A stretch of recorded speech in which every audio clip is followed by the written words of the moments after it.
Olá, boas notícias do Plano Safra 2024 e 2025. Primeiro, o volume de recursos disponíveis para o agronegócio brasileiro, para a agricultura familiar. É um Plano Safra que traz inovações, tanto para o produtor do agronegócio, como para o agricultor familiar, e um volume de recursos aí de 583 bilhões de reais, não é? E muito focado na agenda global, né? E o Brasil, obviamente, não poderia ficar fora disso, né?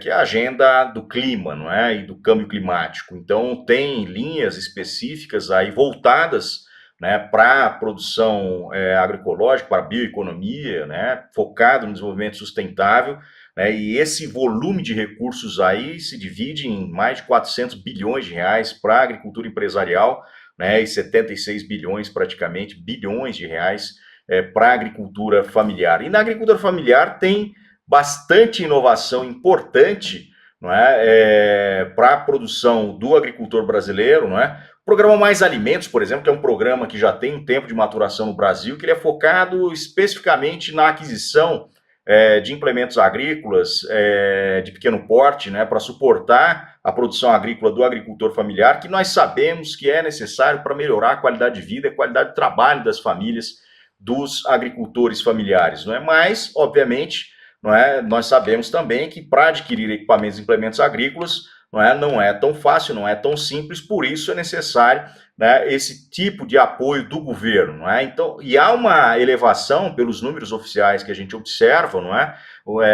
No número de acesso a essas máquinas e implementos agrícolas, se nós observarmos o Plano Safra de 2022, 2023, por exemplo, né, nós saímos do patamar de 136 mil operações mais ou menos para 200 mil operações no Plano Safra 2023-2024, né? E um volume aí de cerca de 7 bilhões de reais em 2022-23 e 9,9 bilhões do Programa Mais Alimentos, com elevação de 29%, né? Quase 10 bilhões de reais no Plano Safra 2023 e 24. E esse ano tem uma nova linha para financiamentos dessas máquinas de pequeno porte, que envolve aqueles tobatas, microtratores, motocultivadores, não é, com limite de financiamento de 50 mil reais, com a taxa de juro aí reduzida, né, de 5 para 2,5% ao ano.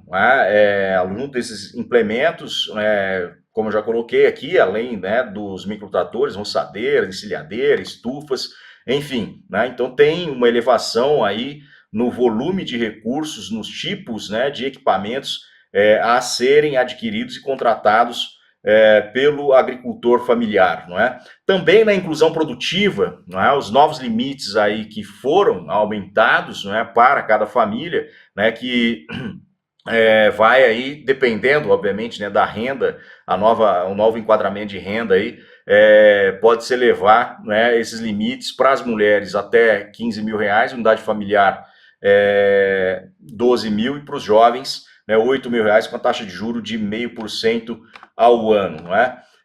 Agora, obviamente, o Pronaf, que é o carro-chefe, né, do programa de apoio aí à agricultura familiar, Programa Nacional de Apoio à Agricultura Familiar, ele agrega um volume de recursos muito relevante, não é, aqui para o Brasil, não é? Nós saímos aí de um patamar com 53 bilhões no Plano Safra de 2022-23 para 76 bilhões de reais, né? Esse é o recurso disponibilizado no Plano Safra para o Pronaf esse ano, não é? O Garantia Safra 1 bilhão, compras públicas 2,4 bilhões de reais. Então, tem uma série de inovações, o programa Florestas Produtivas, que também é importante, especialmente para a região da Amazônia, não é?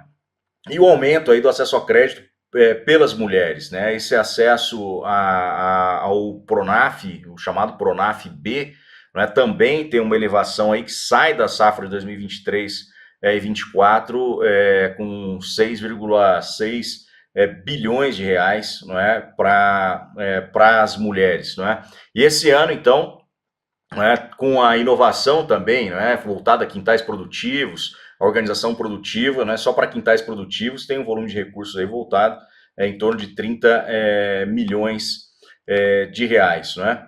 E uma questão muito importante, que é uma inovação e necessária no país, que é o financiamento da regularização fundiária para os agricultores familiares. Nós temos mais de 100 mil processos, por exemplo, de regularização fundiária tramitando, né, para a expedição desses títulos, e tem vários, milhares de agricultores familiares, principalmente na Amazônia, que precisam, né, avançar com a sua regularização, e o governo não tem condições de atender toda essa demanda.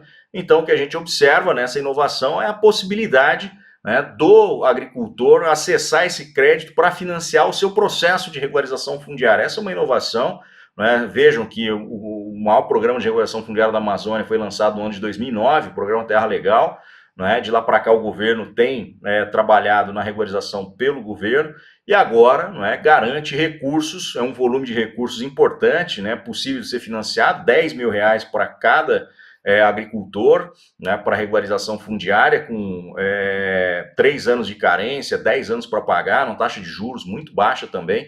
Né? Então, isso permite o avanço da estabilização fundiária, né, na Amazônia, e o avanço da regularização e titulação das terras para os agricultores familiares no Brasil. Muito importante, né? Esse é um ponto que nós precisamos reconhecer aí também, né, uma inovação necessária, estratégica para o desenvolvimento, para a segurança jurídica, para o monitoramento, controle também sobre o uso e ocupação da terra na Amazônia. Então, o PRONAF para a regularização fundiária é um ponto muito acertado, né, dentro desse plano safra, para garantir a expedição, né, dos títulos em regulação fundiária dos agricultores familiares.